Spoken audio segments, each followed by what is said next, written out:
Maagang natapos mag-install kaya naipagluto ko pa sila. Happy kids! Magandang araw po.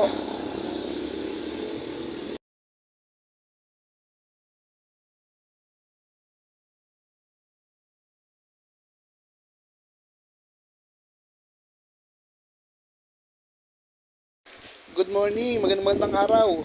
Panibagong project na naman po yung natapos natin dito sa Santolan, Pasig City. Natapos na naman, maraming salamat po Ma'am Maricar sa tiwala. Sa pangalawang pagkakataon, binigyan niyo po ulit kami ng project. Maraming salamat po. At sa mga taong walang sawang sumusuporta sa amin, maraming salamat po. Maaga nga po ako makakauwi ngayon at naisipan ko munang magluto ng ulam sa bahay. Magluto ko muna yung mga bata. Pauwi na rin po kami ni Boss Gab, pero bago kami umuwi, dadaan muna namin sa kinakainan palagi namin sa may Kainta, sa may Parola. So, tara na. Nasa biyahe na nga po pala kami at medyo na traffic pa. Nag-aaya pa nga sana uminom si Boss Gab niyan, kaso pagod kami, tsaka sabi ko magluluto ko muna yung mga bata. Kaya didiretso na kami ngayon sa lagi namin kinakainan sa may Kainta, sa may Parola. Dito na nga po kami sa may kinakainan palagi namin, itong tapsihan na to, kasi napakalaki ng mga karne nila rito. Lalo na yung pork stick, yung pork silog nila, napakalaki. Ayan, nakita nyo naman, oh. Ang laki ng pork chop nila. Kaya lagi kami nandito, 99 pesos lang yan, napakamura. Natid ko na nga pala si Boss Gab dito sa may Don Mariano, kasi andito sila. Dito nung nakatira yung mga kasama ko magkabit ng roll up, yung mga kagrupo ko dyan, mga business partner ko. Shoutout sa iyo, Boss Jomar. Pala po sa bibilang ko po ng ulam, ang lulutuin ko po is kalderetang chicken na walang kamatayan, bantres na palambutin. Kaya let's go.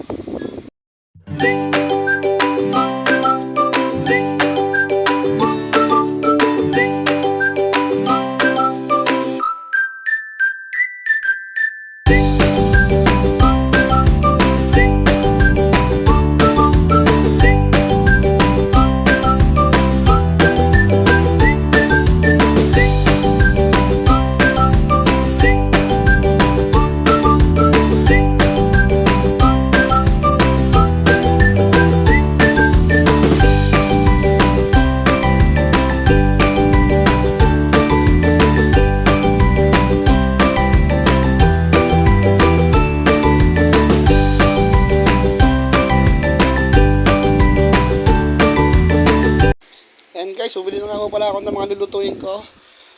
Ang nakapansahog, pati mga gulay, binili ko na rin po. Dito lang po yan, sa may bilihan, sa may Rubina, bilihan ng mga bantres na manok. Yan. Dito lang sa may Rubina yan, malapit lang po yan. Kung gusto nyo makabili ng murang bantres na manok, 100 lang po 1 kilo dito. Medyo palambutid lang, pero pag napalambot mo naman, masarap na. At andun na nga po ako sa bahay, nakauwi na po ako. Ito na po yung mga binili ko at umpisahan ko na po silang lutuin ang kalderetang bantres na manok.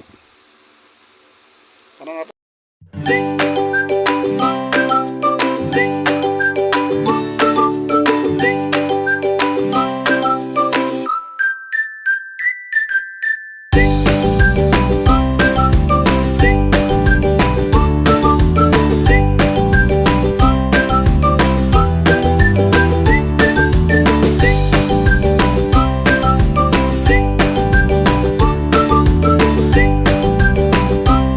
Guys, natapos ko na nga palang hugasan yung mga manok. Tapos ngayon, pinapalambot ko na sila. At habang pinapalambot ko sila, hinihiwa ko na po yung mga gulay na gagamitin natin. Meron niya patatas, sibuyas, carrots, bell pepper, tsaka bawang. Nga po pala, medyo may marunong din ako sa pagluluto, kaya ngayon ko lang naisip na ipagluto yung mga bata kasi medyo maaga ako nakauwi ngayon, kaya magluluto ko sila ng paborito nila. Nagtrabaho nga pala ako dahil sa restaurant, ako rin po yung nagluluto ron, kaya medyo may alam ako ng konti sa pagluluto. Hihiwain ko na po lahat ng mga gulay dyan para mamaya pag kumulo na, isasama ko na lang po sa gisa. Igigisa ko na lang po yung mga sibuyas, bawang. Tapos isasabay ko na rin yung pinalambot na bantres na manok.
Natapos na nga po pala akong maghiwa, kaya binalikan ko yung pinapakuluan kong manok. Kaya ito, medyo malambot na po siya, kaya sasalain ko po siya.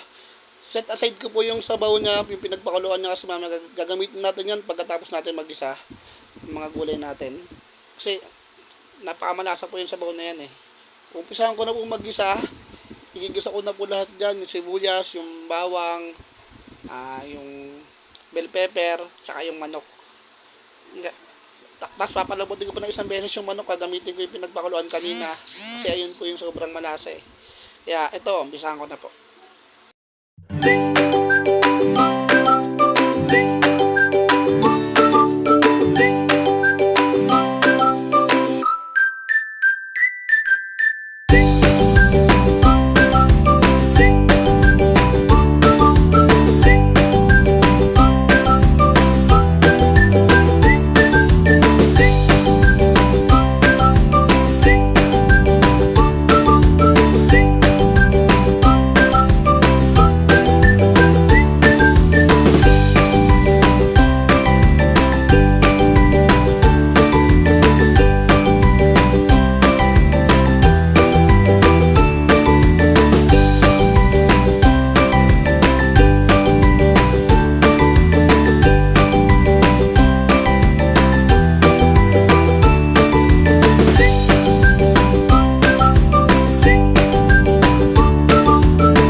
Nilagay ko na po lahat ng sahog natin dyan, tsaka yung manok na pinakulaan natin, na pinalambot natin.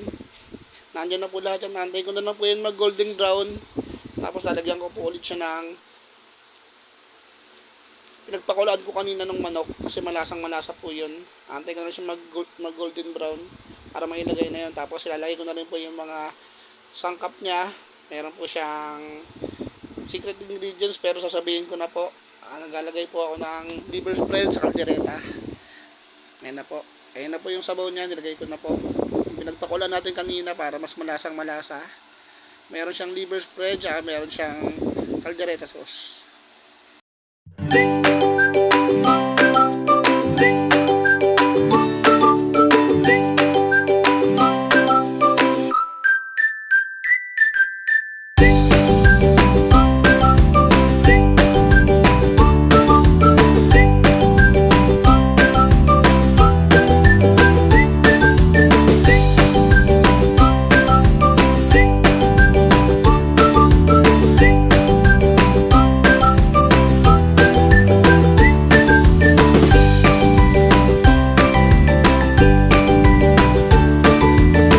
Kung napansin niyo po, hinuli ko po yung patatas tsaka carrots, kasi po pagka sinabay ko siya sa palambot mamaya, magiging labsak po siya. Para sa akin lang po, mas okay po sa akin yung saktong luto lang ng carrots tsaka ng patatas, kasi medyo manamis pa po siya. Pagka labsak na siya, parang parang malagkit na siya eh. Para sa akin yung saktong luto lang, saktong kulo ng carrots. Depende po sa panlasa na yan, kaya kayo po, kung ano pong gusto nyo gawin, basta para sa akin, yung saktong luto lang po. Ito na nga po, luto na nga po yung ating kaldereta. At ito na, tikiman time na nga po, at mukhang nagustuhan nga po nila. Maraming salamat po sa mga nanood at sa mga sumusuporta sa amin. Po kayo magsasawang magpakabit sa amin ng roll-up door. Kahit anong roll-up po kinakabit namin, maraming salamat po. Happy Kids!